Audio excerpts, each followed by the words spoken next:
Rajagopalan, who is the CEO at Retailers Association of India. We also have with us Harsha Razdan of KPMG, and joining in also on the phone line is Rakesh Biyani, Joint MD at Future Retail, on the show right now. Gentlemen, morning. Good to have you on the show. Kumar, if I could start the discussion with you, because perhaps you would have a better handle on what's going on across the country right now. How big a blow is it really turning out to be for retailers who are into non-essential goods? Are they having to shut shop, and is that the case ever since each of the various states announced the lockdown? Yeah, that's a fact. The fact is that none of us are accustomed to shops being shut for such a long period of time. And we take shops for granted as consumers, but that's not the way it is happening. The retail business is almost like a daily wage business. Every day they have to get their cash tills going to be able to make money, to be able to then give to the staff, to be able to pay rent, to be able to pay to the suppliers. All that is now got choked. Imagine a choke. That's what is happened currently. There is food in the system, but it's got choked. That's where we are. It is a big blow. We do not know how long this will last. We do know that it's going to have very huge repercussions. Retailers for the year may come out with financials that would say 30-40% less than their normal annual targets, which is not something retailers can take. It is a very big blow for retailers. It's a very huge financial strain for the entire industry. Sure. What about essential services? Because, you know, most of us as well are working from home, and when you go down to get your essential goods and groceries, the shops are open for barely 2 hours, and sometimes they're not open at all. What's happening to formats which are dealing with essential items such as foods and groceries? Are they being allowed to open throughout the day amidst the lockdown as well? Do you have clarity on it to begin with? So there are two aspects to this. I think the center, when the Prime Minister talks about it, he talks about essential items being available. Not as emphatically as we'd have liked him to be, but that's the fact. I mean, that's the way it is. And we all have to agree to the fact that we are into a warlike situation, and we have to handle it the way we need to handle it. The chief ministers of most of the states have also been very supportive. Most of the safe places, the commissioner of polices have been very supportive. They've been tweeting about it. They've been responding. However, the individual policeman on the street is not necessarily aware of where the exceptions lie.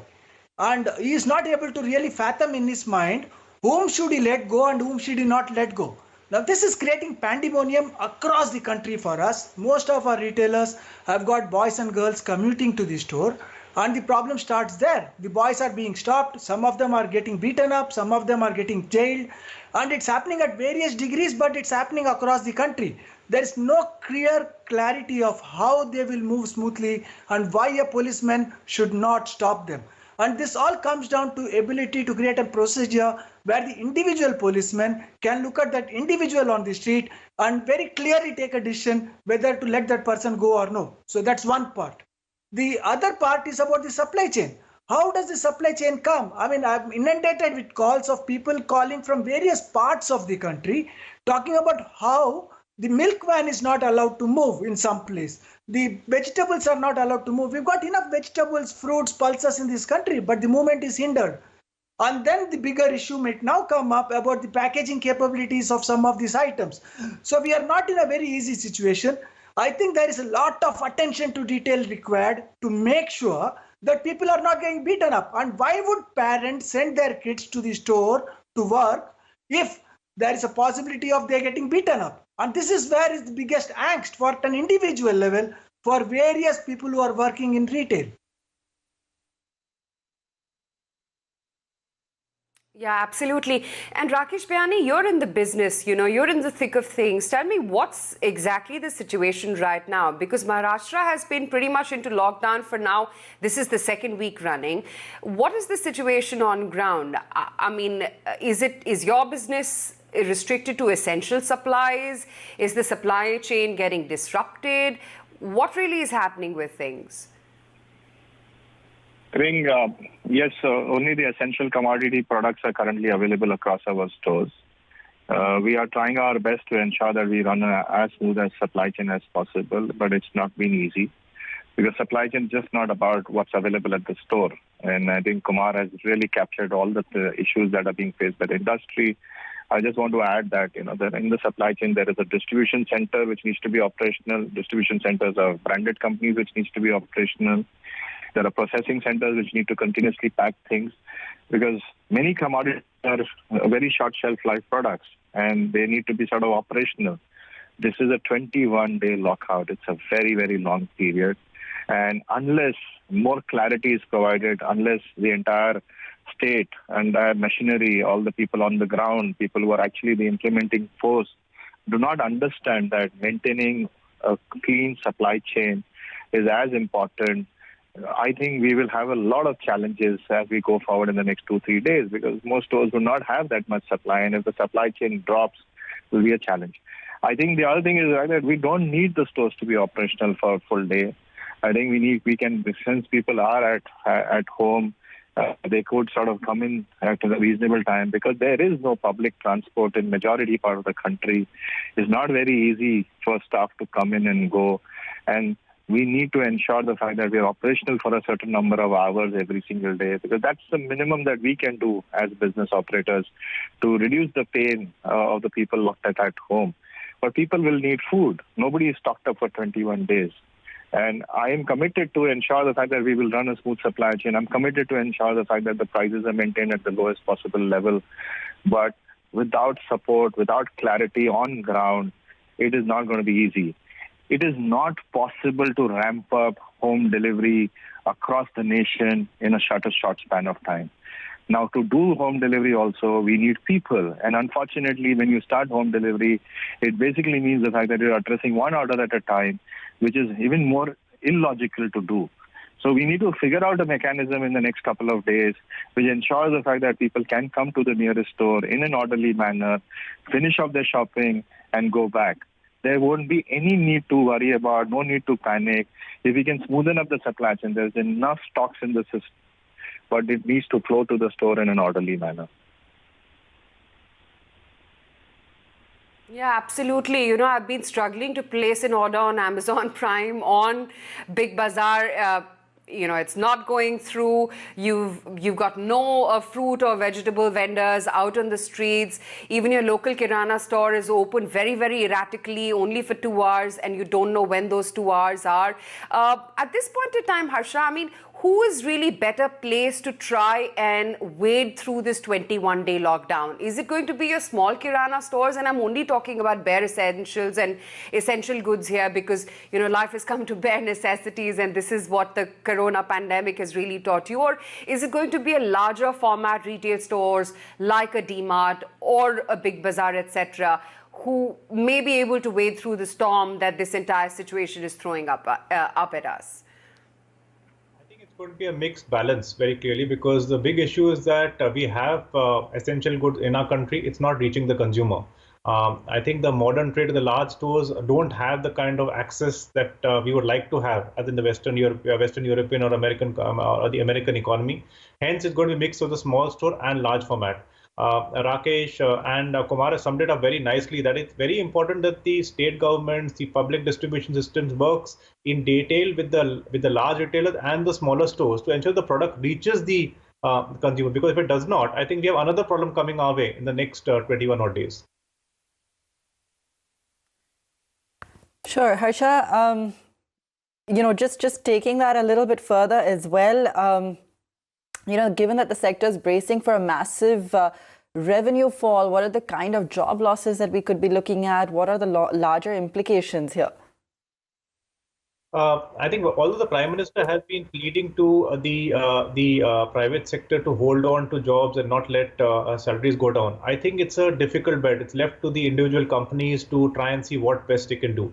There has to be a lot to be done from the government side in the next few months. It can't be just amount kept for health infrastructure, but a lot around break in interest rates, break in GST, lesser reduction in lesser amount of personal income tax, that people say. A mix of multiple things have to be falling in place so that the consumer has some additional income. The companies who sort of operate get whatever breaks that they can get and then pass on as much as possible to the people who are working for them. I think it's very easy to say that we will not have job losses. I think we will have a case where it's a difficult situation where for private firms will have to manage their profit and loss versus the number of people that we keep on board. Hence, a mix of multiple government initiatives working with the private sector are critical.